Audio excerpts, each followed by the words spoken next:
What's up, guys? It's your girl Serpentine10, and I'm back with another theory video. But first, I just want to say I am appreciative and I thank everyone that has been subscribing to the channel. And if you haven't subscribed to the channel, make sure you guys do that.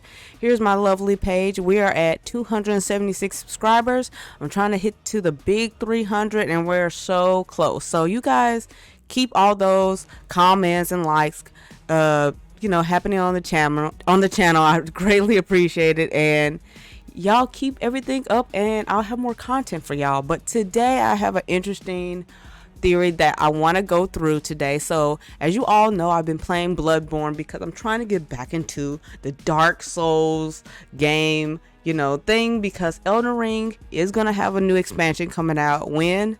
Who knows? I don't know when the expansion is going to come out, but it will be happening soon. I'm just trying to get back into the mindset, and I wanted to play Bloodborne one more time to see if this theory that I've been sitting on for the longest time has any merit to any of you out there. I really think that I'm onto something with this one, but you guys got to let me know.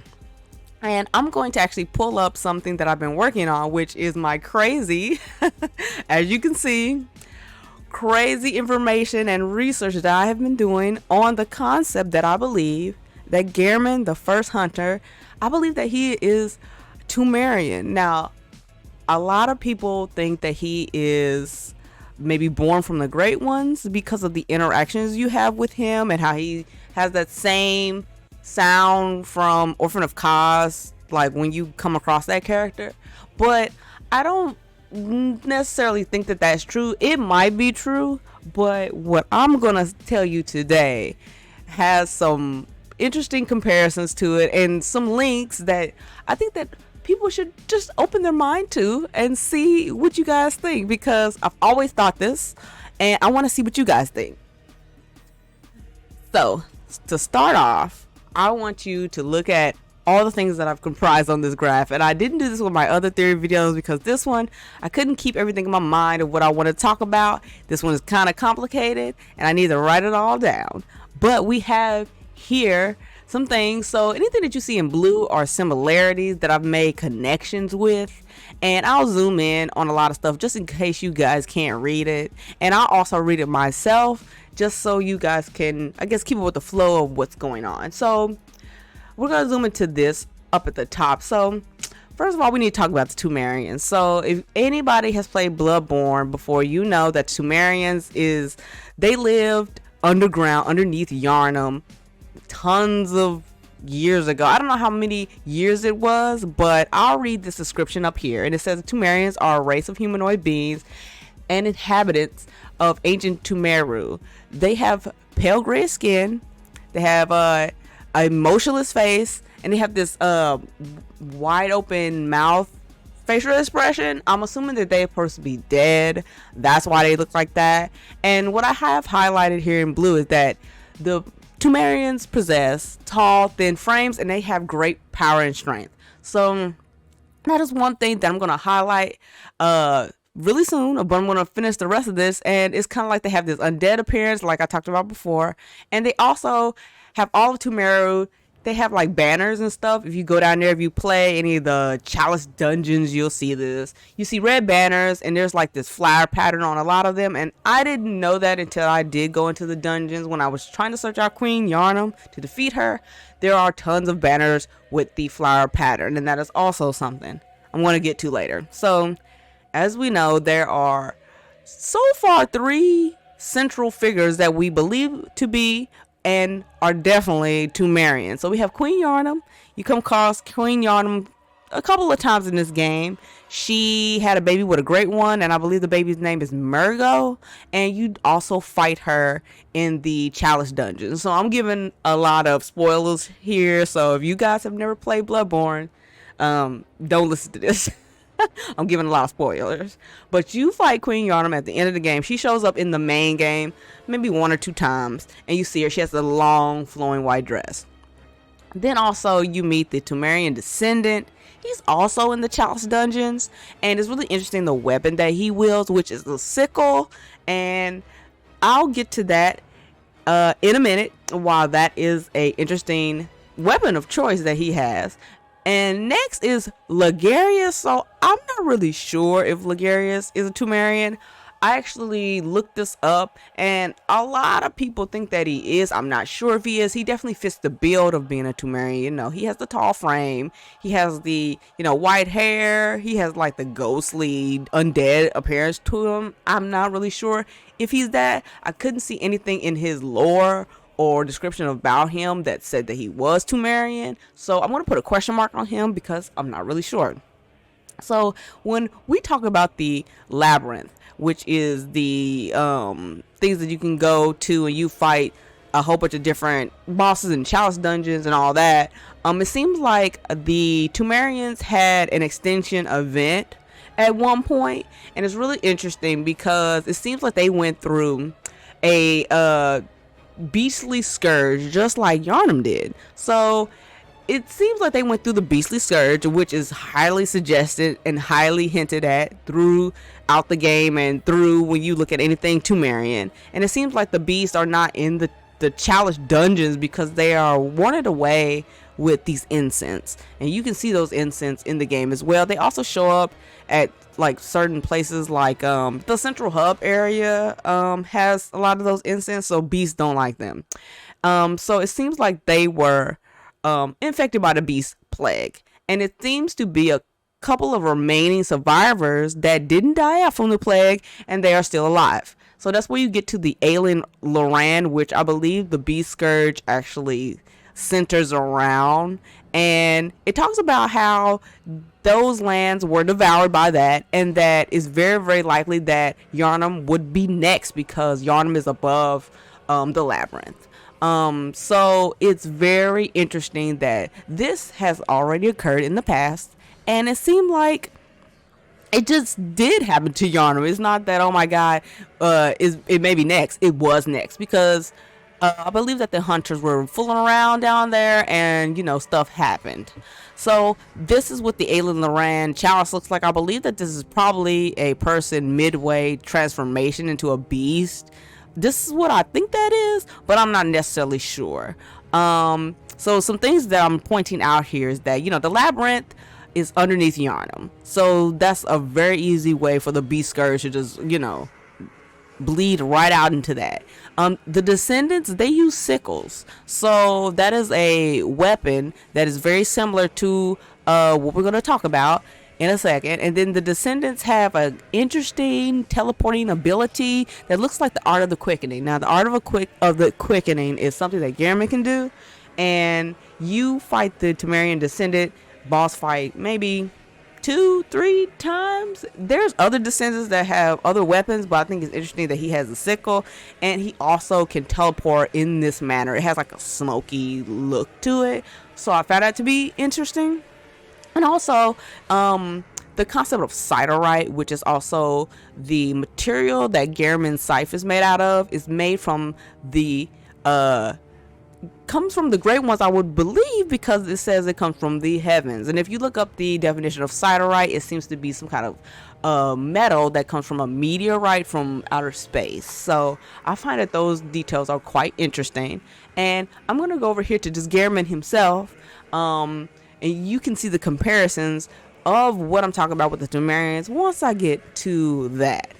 It's a lot to unpack, definitely. So it seems like he was the first one to find out about the Scourge, which I find out to be very, very interesting and very strange.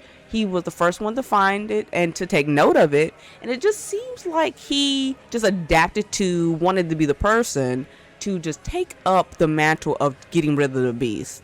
So I find that to be very strange because you won't have somebody that just typically just show up in your town, like first day showing up to Yharnam, and then you just decide to want to handle the Beast Scourge. So I find that to be interesting. Also, the fact that he, has garb that just is like everyday clothing to defeat monsters, because he thinks that everything that's like loose and light will help you move around when you're fighting monsters and beasts, because you need to be quick on your feet to kill them, which is very true, because if you fight any of these beasts, they are quick. Some of them are a little lack, but some of them you need to be quick on your feet because they will defeat you. And he also was very, very good at being a teacher. and he was a wonderful weapon designer, as we can tell with all the great weapons that are in the game. So some interesting appearances with Gehrman, his style, appearance. It seems like it's very likely that he wields a scythe. So it's very possible he was a farmer or a groundkeeper in his past. We don't really know that much about Gehrman at all, but the fact that he has a scythe, and this also links up with the sickle, which I have right here. These two items are farming tools. I find it very, very interesting that, you know, the Tumerian descendant has this and Gehrman has this. Scythe and sickle, they are farming equipment. This might just be a coincidence. It just so happens that they have very similar type weapons. It might not mean anything, but I do find it to be an interesting link. So I had to point that out. Also, it's very possible he was not only a teacher while he was at Bergenworth, or just, you know, messing around with the church with Master Willem and Lawrence. He might have also been a bodyguard or an assassin for the church, because we see here on number 3, fighting skills. His fighting skills are very, very advanced. The fact that he can do all these things, and we have to keep into account, this is before the moon presence was even a factor, because I know that a lot of people do base his fighting prowess and skills on the moon presence, giving him those things. But we also have to understand that he could do a lot of this stuff before the moon presence was even in the picture. So we have to keep that in mind. And I feel like the fighting skills and the fighting techniques are very similar to the descendants. So I noticed that for sure. The art of the quickening, they both share something very similar to that. I know that only him and Maria and whoever is with the old hunter bone, it says that he was taught by Gehrman. I don't know who he is. If anybody can tell me who he is, you find this bone in the hunter's dream. Well, you find it in the real world workshop area. That's like a secret area. But I don't know who he is. I thought it was Maria, but when it says he, I don't know who this bone belonged to. But it seems like it's only 3 people that knows how to do the art of the quickening. It seems like something that just can't be taught to anybody. You gotta be pretty much special, or just, you know, good at what you do to be able to do it. So that's an interesting thing that only they can do. And Gehrman taught them how to do it. Like I said before, he has the burial blade. The burial blade is a scythe. It's very similar to the sickle. Those are 2 farming tools. And as you can tell, it has something called siderite that is made out of. And it says it's from the heavens. And I know that the Tumerians at the time, they dealt with the Great Ones. They had contact with them. And the Great Ones basically are just aliens. I'm going to say they are cosmic beings that come from space, based off of like so many hints on that. If you fight against like the living failures, they're doing like this cosmic stuff. I don't even think that the living failures are, I think they're not Great Ones. But if you go against anybody like a Bretis or any of those other ones, they are definitely aliens. Hands down. I mean, Miyazaki like putting aliens in these games, mixing them into the mix. So I believe that 100%. That siderite is some alien stuff. So the flower pattern, if you notice, the flower pattern is huge within like Bloodborne. If you notice that when you go to the Hunter's Dream, there's flowers everywhere. I know that Maria has like the lumen flowers. That's her thing. And it seems like Gehrman's flower is this flower. I don't know what this flower is typically called, but this is a real picture of this flower that I think is pretty similar to what we have in the game. I don't know if it's these flowers here that you find in the Chalice dungeons. I don't know if those are similar, but they look kind of similar. They have more petals, so I don't know if they're like a derivative or a kind of like similar to these, but I just wanted to like point that out. Also, I know that on Gehrman's wheelchair, if you get kind of close, there's a flower pattern on that. And the fact that there's a defined flower pattern here and a flower pattern in the Tumerian labyrinth on their coat of arms or on their flags and stuff, it's really interesting. They both do the flower pattern. It's like red banners with a flower pattern. And flowers are also in the Hunter's Dream everywhere. And the fact that, you know, he has that on the back of the wheelchair. It's like engraved in that because his wheelchair is very decorative. That's very interesting. Now I don't know if that's a lumen flower. It looks like it's these flowers here, and that flower looks like the flowers in the labyrinth. So some correlations there. So I want to keep that in mind. Also, something that's really interesting is this height.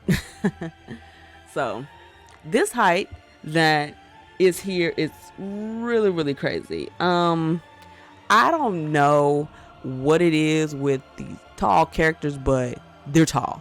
Don't get me wrong. We know that tall, thin frames are something that makes up the looks of the Temerians. You look at Queen Yharnam, Descendant, quote unquote Ligarius, we still don't know. They're all tall.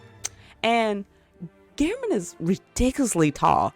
I don't have the best way of showing this, but I've seen something in the past and I kind of looked this up, and I don't know if this is necessarily true, but I know that our player character, the Hunter, he's very, very short compared to a lot of these bosses.